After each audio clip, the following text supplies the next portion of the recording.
We made him an offer he couldn't refuse. And he refused.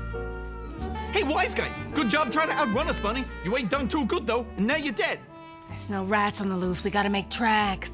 Let's just carry him. Oh, Big Tony, my back ain't so good, you know. I hyperextended it reaching for some spaghetti last night. Oh! What are you, some kind of comedian? Look at me, I can't lift that much weight. The irony is, Big Tony's very petite. Well, how about we wrap him up in that there rug and drag him? Easy on the lower back. All right. What was that? Oh, Mother Mary and Gaben, I thought I was done whacking him. Clearly you didn't finish the job. Oh, I don't want to get pinched, Big Tony. I don't wear prison well. Quit your crying and go put on some music. I'll make this go away. Sorry, wise guy, but you keep spoiling Mafia 3 for us, and it's all about the story, you know? They don't call him Lucy Goose Lips for nothing. Oh, come on, boss. It wasn't a spoiler. But I guess in Chapter 3, we'll link Hey, it... Goosey. No one likes a squealer.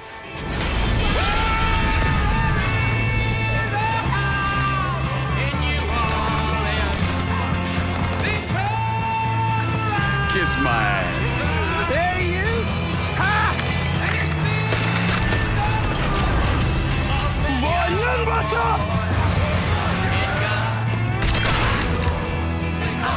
A man's soul can only carry so much. Nobody kills that prick but me. He wore the finest suits.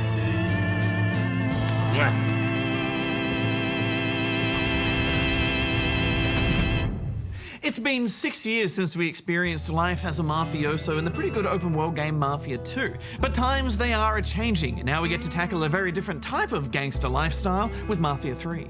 You play as Lincoln Clay, a Vietnam War vet returning to the city of New Bordeaux, a fictional New Orleans in the late 60s. A modern city with traditional Southern values. And that setup doesn't really scream out with Mafia cliches when you hear it, does it? No, it's certainly a unique take on the genre. Obviously, we weren't alive in late 60s New Orleans, so we can't speak with much authority on the culture and people of the time, but there's some pretty confronting racism on display here. That's not the only And reason. you wish me to kill the nigger?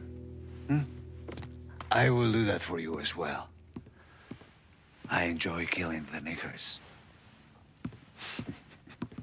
Jesus Christ.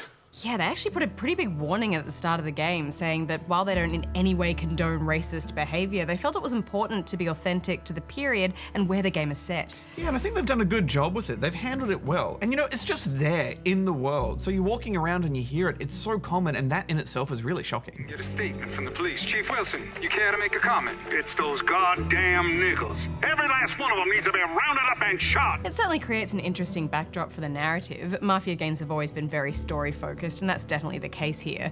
They've put a lot of work into those cutscenes, and the motion capture is just incredible, isn't it? Yeah, the cutscenes are great, and the motion capture in-game too. The animations are beautiful.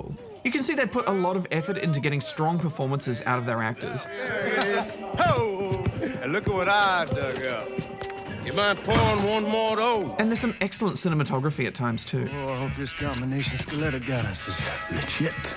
They framed the story with interviews and archives of people recalling certain characters and events of the story that you play through. Yeah, it's a bit like that TV show Band of Brothers. It's really engaging, I like it. Yeah, I mean, it's different, but it helps the world feel a little bit more fleshed out, I think. Yeah, let's get to the story. Without spoiling too much, the gist is that after coming back from the war and working with the mob for a while, Lincoln and his adopted family get stabbed in the back. Possibly the baddest motherfucker I ever laid my eyes on. She shouldn't have said no.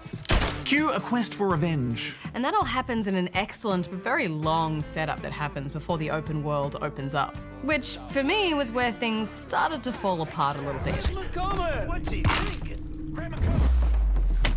I went in expecting a really current, ambitious open world experience, but it really didn't deliver on that. Yeah, it's a bit of a mixed bag. There's some great stuff, and then there's some really average and tedious stuff. It's a bit underwhelming, which makes me sad.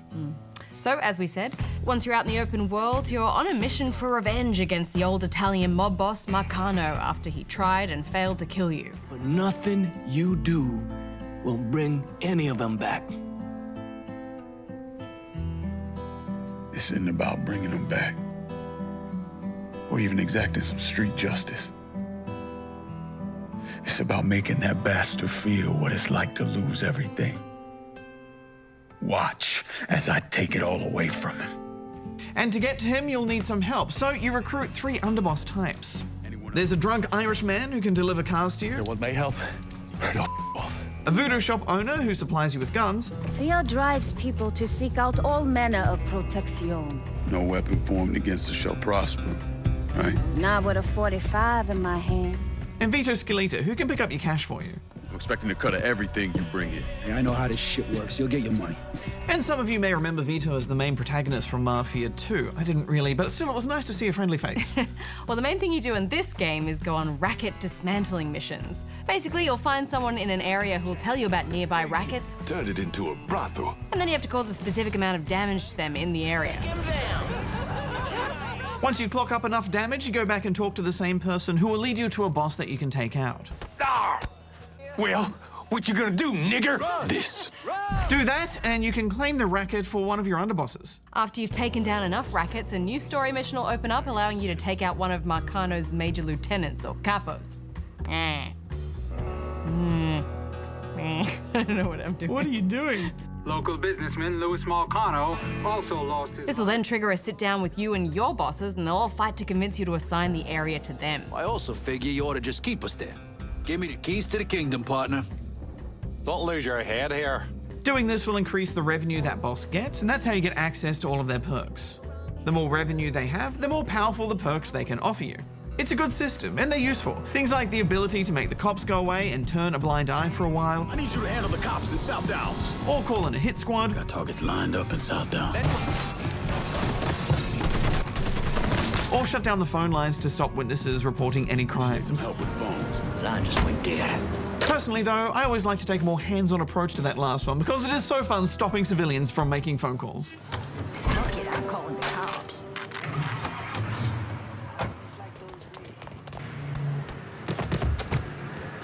You didn't see nothing. Stop it. Welcome to the party, lad. I quite liked the idea of the sit-downs, and I think it's clever how the bosses all react to the choices you've made before. You trusted me with the last piece of the city. No reason to not trust me with this one as well. You got a plan for this territory, right? I like that if you don't assign enough districts to a boss, then they can get the shits and even become an enemy. Gonna need Vito to run this turf. You are one brilliantly decisive mother. You tested me in ways I don't like, Lincoln. Eventually, I'll have nothing left to give. Is this over? Because I really need to go drop a load in the bog. Yeah, I mean, that never really happened for me, though. I found it was pretty easy to just divvy stuff up between everyone and keep them all happy. Yeah, it is maybe a bit too easy. In fact, I don't think I actually like the whole racket business dismantling gameplay loop. It's not very satisfying. You're constantly running the same side mission over and over. My crew will be in touch.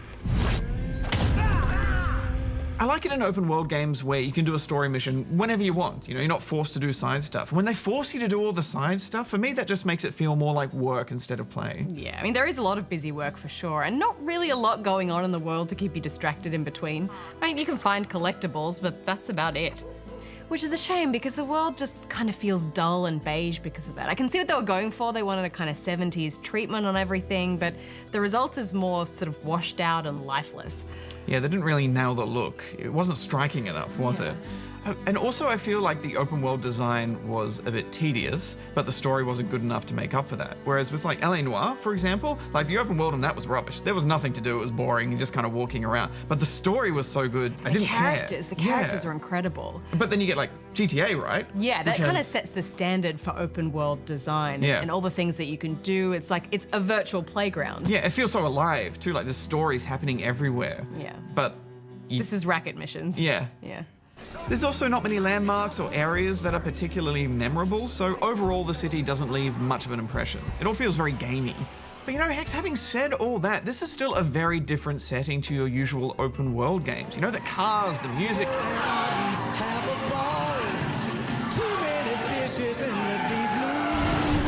Clothes. Oh, totally. I'm not a car person at all, except when I play games like this. Yeah. And plus, yeah, the music. It's just beautiful. It's so good. And all of that is actually enough for me to stay in this game. Also, they dropped a PC patch a few days after launch, which fixed a lot of the visual glitches I was getting and upped the frame rate, which is good. And all of it popped a bit more then too.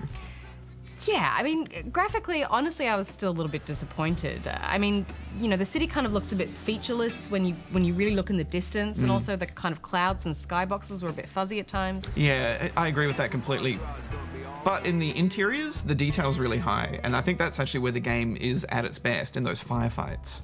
Oh, yeah, they were the absolute best bits of the game, taking you on fun gunfights through interesting locations like a drowned fun park or sinking boats. I just wish there were a few more of those story missions. The gunplay is functional and pretty satisfying. Some of the weapons do sound a little hollow, but there's good ragdoll, which makes the fights feel punchy. Now I get to whoop. You're never really forced to change up weapons, though. A machine gun and a pistol is pretty much all you ever need. It's still fun, though. There's simple stealth mechanics that we've seen many times before, but they do help mix things up.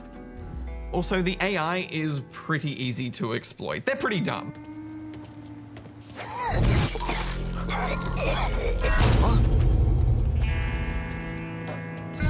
I felt like every enemy had 3 lines of dialogue, and then they would say that and turn around, just ready for me to come and stab them in the back. Come on, guys. Have a longer conversation. Turn around, guys. Turn around. Guard the entry. Those stealth takedowns are brutal, though, aren't they? Yeah, and Lincoln himself can seem like a cold-hearted murderer. I found it really hard to root for him. Yeah, I mean, he's going up against some pretty horrible and racist people. I never really felt that sorry for them. Again, this is a fine specimen, no visible injuries or scars, and examined personally by Mr. Moreau's doctors. Please.